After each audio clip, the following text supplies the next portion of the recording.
What's going on, everybody? It is overreaction time once again. I am your host, Simon Samano, and back with me for this week of ORT is none other than the OG, the gangster of the 305, Danny Segura. What's up, my man? How are you?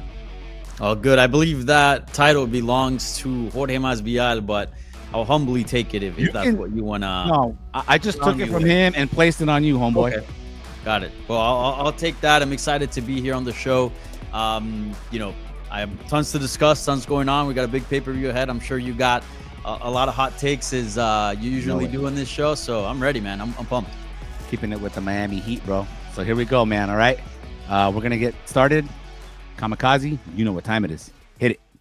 I mean, guys, what are you fucking? Is this tonight's stupid question night? Are you guys that fucking stupid? You can't be that fucking stupid.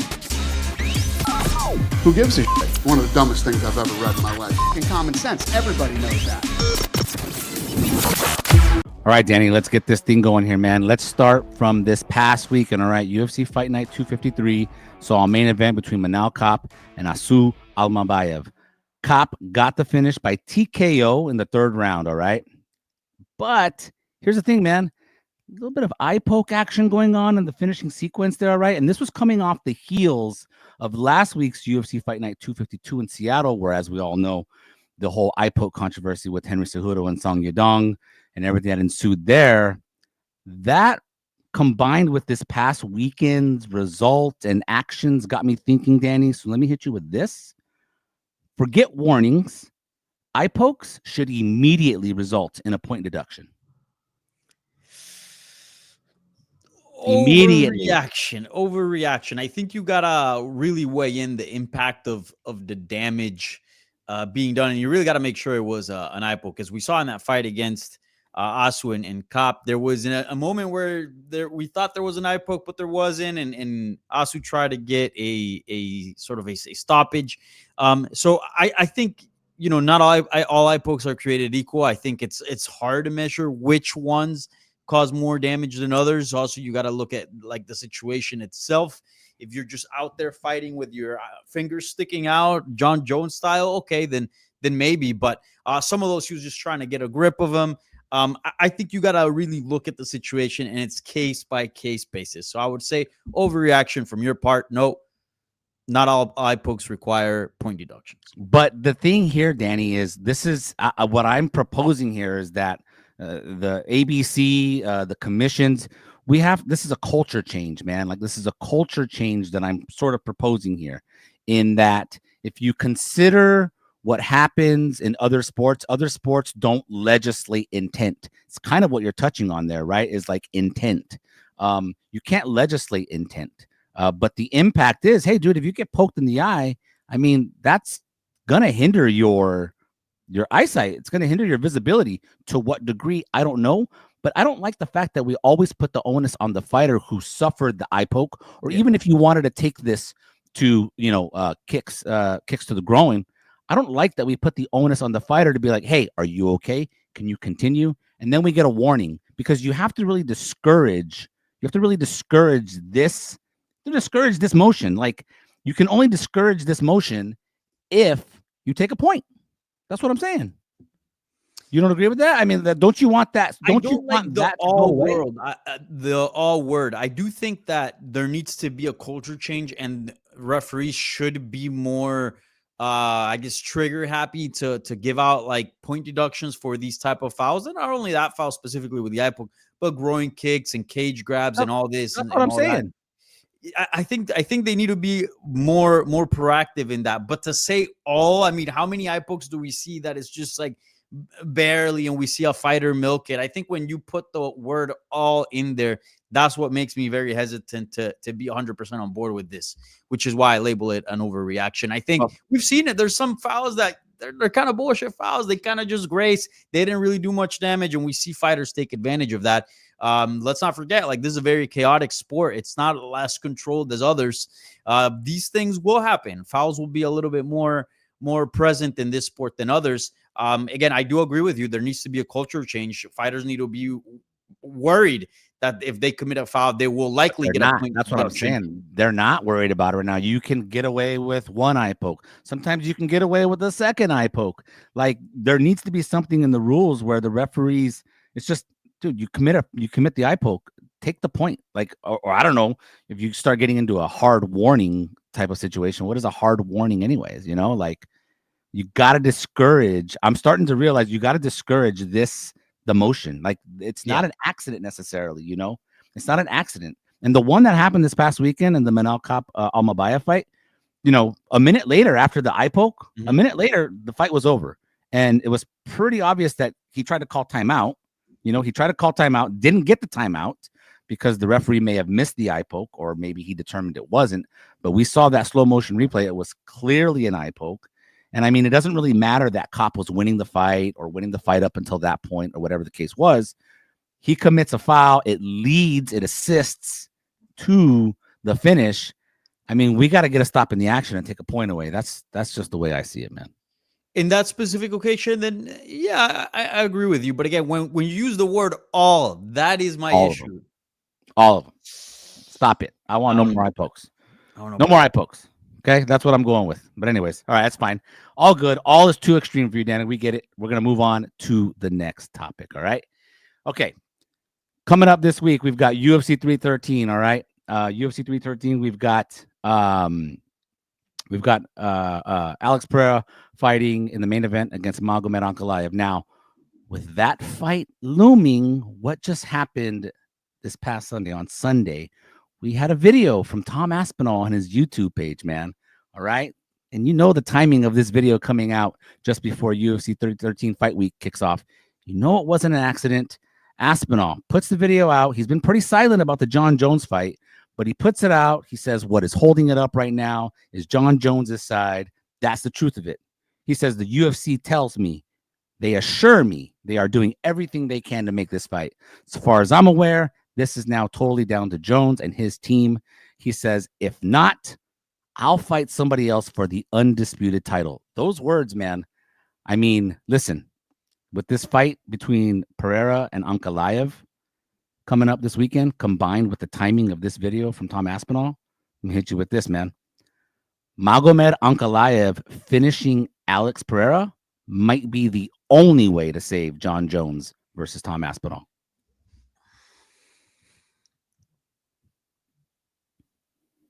Think about it long and hard.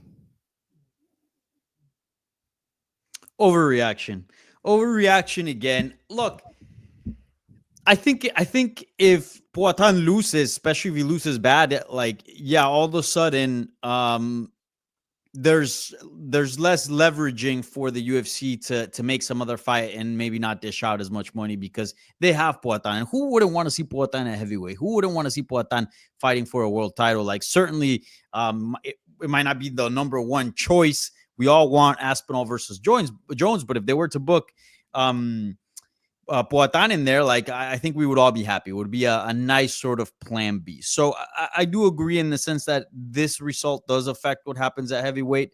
But all in all, like, I do think people really want to see Jon Jones versus Tom Aspinall. I think Jon Jones carries just a different weight than Poatan does. Yeah, Poatan's a superstar. Everyone wants to see him fight. But when Jon Jones step in there, there is history. You know, it's sort of that old money feel. There is something different there that Poatan just simply doesn't carry. And look, he does have the undisputed, the very disputed UFC heavyweight title. Very disputed, my man. Yeah, it's very disputed. Look, I think at this point, like, how many times has Jon Jones fought for the UFC? Like, he's been difficult to negotiate. I think they get it done eventually. I think we're gonna hit a lot of these bumps where it looks like it's not gonna get done, but at the end of the day, the UFC works it out. It happens no matter if Poatan wins, and even if he wins by knockout. I think there's a slight impact there, but not a ton, not so much that worries me. Oh, really? Okay. Well, then I'm going to go transition then into my next overreaction.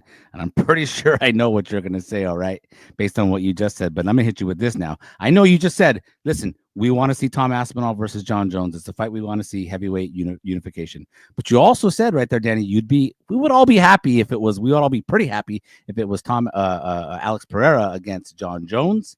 So I'm going to hit you with this one, though, man. Alex Pereira winning by knockout at UFC 313 would be the perfect setup for a fight with Jon Jones.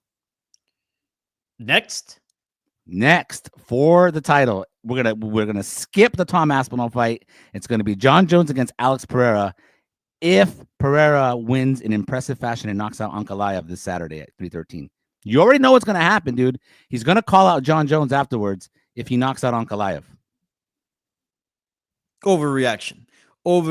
Even Dana White, when they've asked him about this stuff, he's been like, no, he's not going up to heavyweight. He's like, we know how Dana White works, and like, if this was a thing, I think we'd already be getting like some idea of it happening. Most of the idea of this happening has been Poatan vocal about wanting to go up to heavyweight, and then at some point, I remember, what was it, for 300, Poatan and Aspinall were kind of teasing a potential fight between each other, but no. I there's no way Tom Aspinall gets skipped once again. There's just no way. There is a way. There's no way. There's no way. I mean, the UFC already stretched it with the whole Stipe Miocic fight, the fact that he got injured and we had to wait an entire year to see it.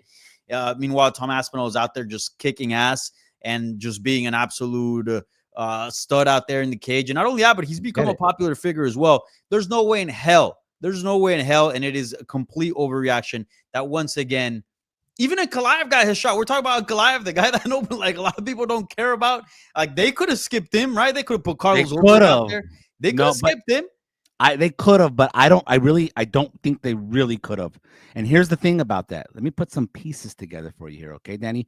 You talk about they could have skipped Ankalaev. Sure, they could have skipped Ankalaev, but he legitimately is the next contender at light heavyweight. So he gets his shot at Poatan. But he gets his shot at Poatan when? During Ramadan. He has a disadvantage coming into this fight. He's going to be fighting while he's fasting every day leading up to this fight, man. They could have booked this fight. They could have booked this fight in February last month at in Sydney. They could have booked it on an earlier pay-per-view this year. There were two opportunities. They didn't. They waited. So they're kind of giving Pereira, even though it's we know it's a dangerous matchup against Ankalaev because of the wrestling and the grappling. That's what we've all been talking about. He's got a little bit of an advantage going into this fight, right? Because of the Ramadan situation. So they give him that. All I'm saying, dude, is I don't think that was by accident. Maybe I'm sounding like a conspiracy theorist here, but I don't think that's by accident. And when you combine that with the Aspinall video coming out this week, because he's been pretty silent about it, right? He hasn't said much about Jon Jones for the past few months. Especially, I'm sure he was feeling good after we got the Dana White guarantee of the fight back in December. He says the UFC tells him that, they assure him they're doing everything they can. Are they really, though? Are they? Or are they waiting to see what happens this Saturday in this fight? And then they'll make a decision after that. Or really, are they going to let Jon Jones make the decision? You know the relationship between Dana and Jon Jones and how much he's been glazing him. Will Dana ultimately let Jon Jones make that decision? Yeah. But what you're saying is, what you were originally saying is that Tom Aspinall gets skipped. That they would go straight to a Jon Jones versus Pereira fight. Yes, that he would get skipped. That they would put him on. Dvalishvili, Bilal Muhammad, Ankalaev himself. I mean, I can just name all Kamaru Usman at some point. I can just name all the contenders that at some point did their work and it took long and they skipped them over because they weren't the sexiest option. They weren't the most entertaining option.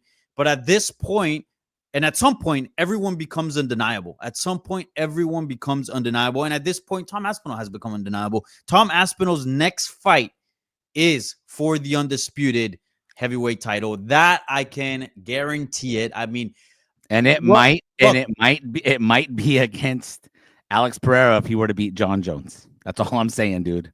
That's all I'm saying. Or it would be for a vacant undisputed title if Jon Jones were to fight Alex Pereira and then retire after that victory if he beat him.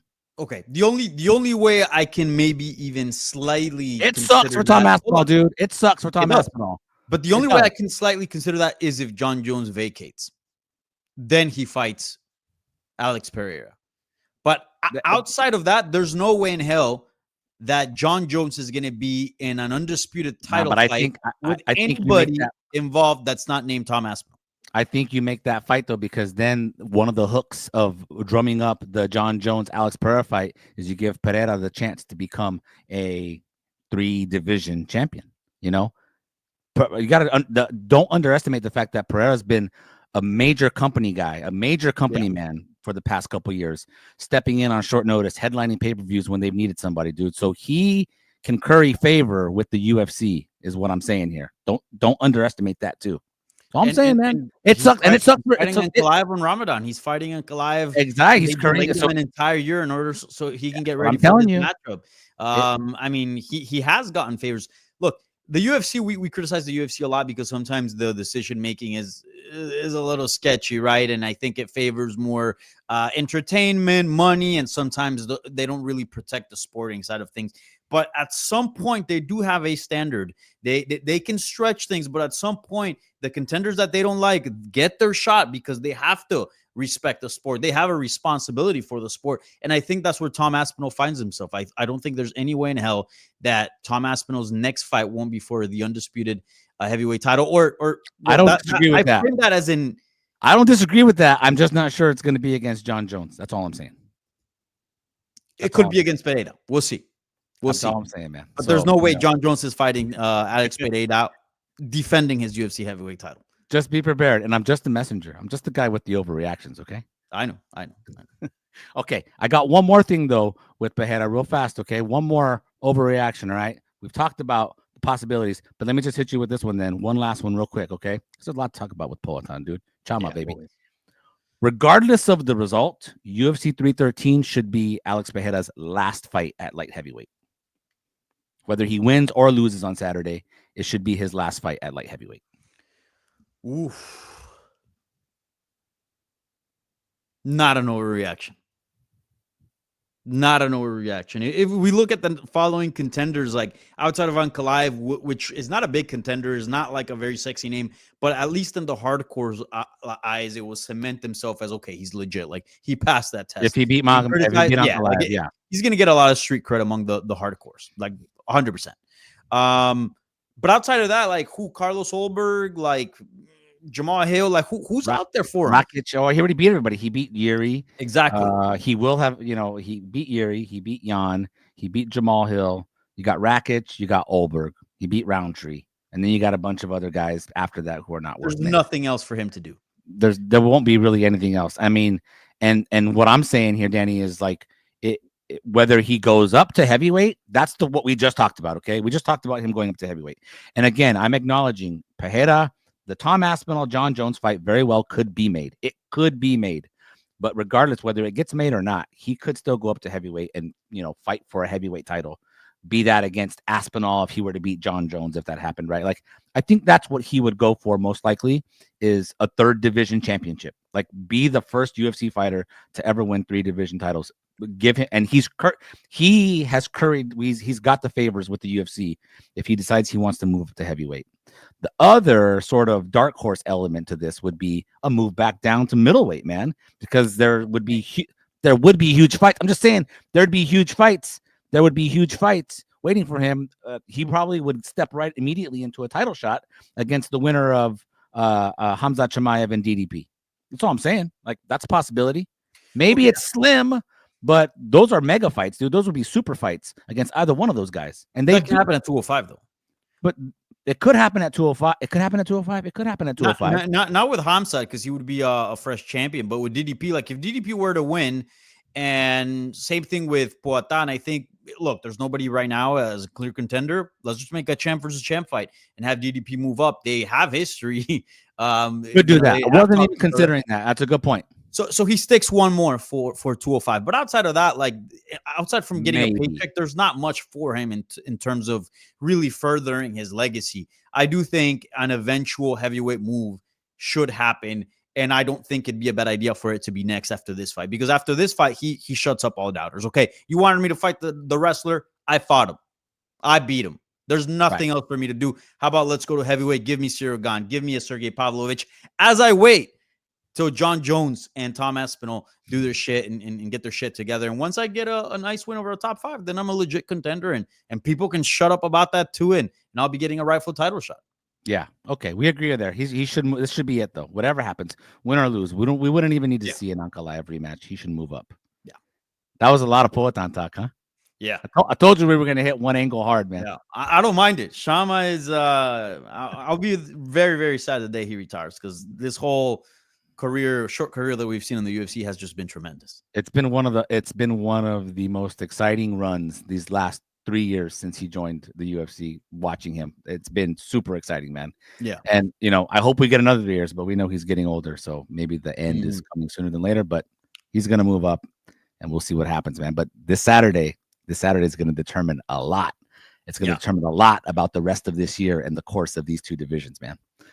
Okay, so let's move on to the co-main event of UFC 313. All right, co-main event of UFC 313 originally was going to be Justin Gaethje against Dan Hooker. Dan Hooker had to pull out because he fractured his hand last week. Real bummer. Was really looking forward to that fight. Hell, I would have been ready to tell you this on this episode. My overreaction would be that's going to be the fight of the year, and we still have 9 months to go, right? Probably would have been ready to do that. Okay, but instead we're going to get Justin Gaethje against Rafael Fiziev in a rematch. I just called him Rafael Fiziev. He's not Brazilian. Rafael Fiziev. Geez, see, I just said that. Anyway, we're getting Fiziev and Gaethje. It's a rematch. They fought back in March of 2023. It was a hell of a fight. Gaethje won it by majority decision. Now we're going into this week, and Gaethje said on the Jim Rome show, in an interview with Jim Rome, he said, with the huge win here and certainly a finish, I think they're going to have to consider me, the UFC. The UFC is going to have to consider me for a title shot. I've never fought him being Islam Makhachev, and that's what we're looking for. I'm gonna hit you with this one though, Danny. No, the UFC does not have to consider Justin Gaethje for a title shot after UFC 313.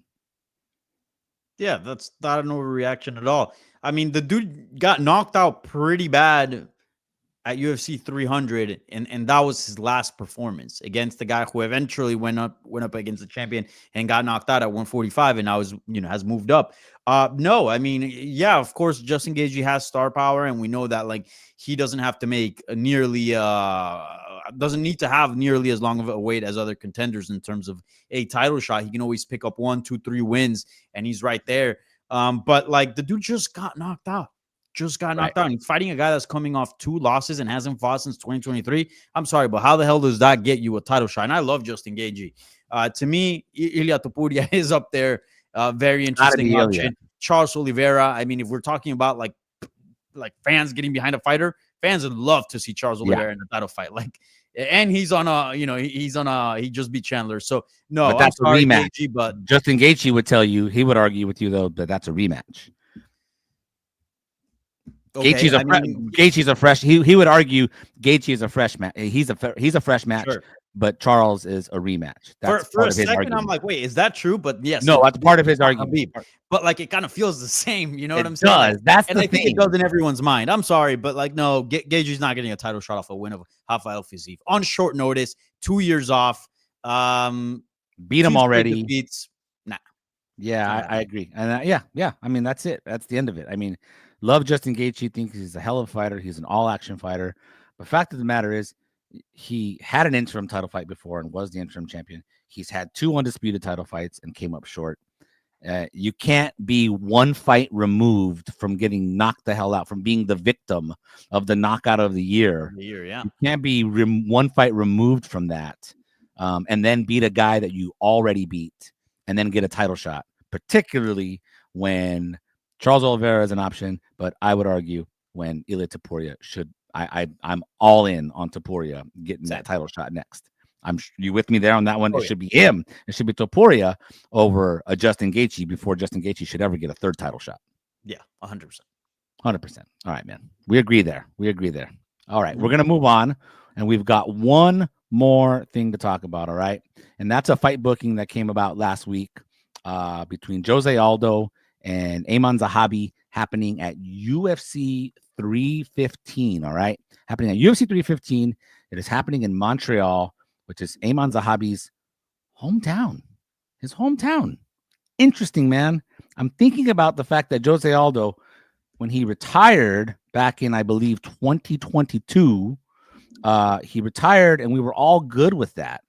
And when he untired and came back after he did, I think, a boxing match or two, we were like, all right, let's see what the UFC does with him. I'm here to tell you, Danny, that considering how Jose Aldo's been booked since his return, he should have just stayed retired. 100% agree. Not an overreaction at all. At all. That is what probably is the UFC doing with him? That is probably your most sane take of the history of this show. Yes, like the UFC are completely shitting the bed with Jose Aldo's career. You're telling me you have one of the greatest, if not the greatest of all time at featherweight, and just pound for pound, one of the greatest names of all time, literally a legend in this sport that just happens to not be washed. How many legends do we see that lose their title? And after that, it's kind of like you don't want to see them fight. Watching Jose Aldo fight is a treat. Like, and what, you got at most 2-3 fights left out of him? Like, and this is how you decide to match him up? Third one. This is the third one. But you think he's got 2-3 more? No, I'm saying since he came back. Yeah. Right now, he's probably got like what, 1 more, 2 more? And right. You're telling me that he comes back and the best way to match him up is against Jonathan Martinez. It's against Mario Bautista, and it's against Ayman Sahabi now. That is literally the best fights you can possibly make with Jose Aldo. That is literally the best way you can utilize him and what's left of his historic and legendary career. Super shitty. Hate it. The UFC has no idea what they're doing here. You're telling me that fight, like any of those fights, is more interesting than a Henry Cejudo versus Jose Aldo, then a Sean O'Malley Jose Aldo, then a, I don't know, Corey Sandhagen Jose Aldo, then a Jose Aldo versus Dominic Cruz pre-retirement. We should have gotten that. Should have been the first fight right off the jump. Should have been the first fight right off the jump. That should have been in Rio. Yeah, exactly, man. Like, what are they doing? It's promotional malpractice, borrowing a term from my good friend Luke Thomas. It is completely an embarrassment what the UFC is doing with the end of Jose Aldo's career. It really is, because this guy should be in big fights. This guy should be in big fight nights, headlining co-main events of pay-per-views and fighting other fellow legends and putting on awesome legendary fights, because he's still got that in him. Sorry, but like, where is Mario Bautista now? Like, he's fighting Chito Vera, but like, did he really get much of a rub after fighting Jose Aldo? No, not really. Is Ayman Sahabi really somebody that's promising to be a future star? Shit, I would have been more happy with Jose Aldo versus Peyton Talbot. Like, at least you're like, okay, that kind of feels like Adesanya versus Silva. Like, this guy has star power. But all respect to Ayman, but like a guy that fights once a year, yeah, like this is literally the worst way they can possibly book Jose Aldo. Well, and then the icing on the cake, or the cherry on the shit sundae here, is the fact that you're gonna make Jose Aldo travel to Montreal to fight Ayman Sahabi in his hometown of Montreal. It's the end of Jose Aldo's career, and can you imagine Jose Aldo being booed on a UFC stage, perhaps because he's fighting a hometown guy? Like, I don't know if that's gonna happen on Saturday night. Or I don't know if that's going to happen at 315. I don't know if that's going to happen at 315, but I mean, it could very well happen. Zahabi is the hometown guy. Like, why would you do that? Why would you even make that a possibility for Jose Aldo to have to experience in one of the last fights of his career, if not the last fight of his career? We don't know how much longer he's going. Yeah. Yeah. It's a complete disgrace what they're doing to Jose Aldo. And yeah, like, bro, what are you doing? Like, sure, like, you're getting paid for this, but this doesn't do anything for me. This fight doesn't do anything for me whatsoever. Nothing at all. All right, we end on a high note then, Danny, because please, because you're depressing me with that topic. Hopefully, no, we ended up.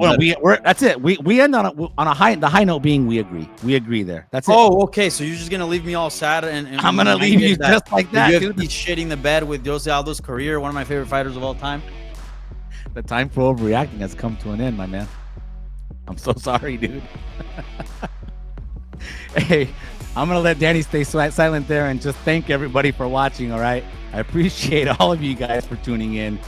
Don't worry about Danny and his thumbs down. He had a good time, I promise. I'm going to speak for him right now. He's speechless. But I appreciate all of you. Please hit the like button, hit the subscribe button.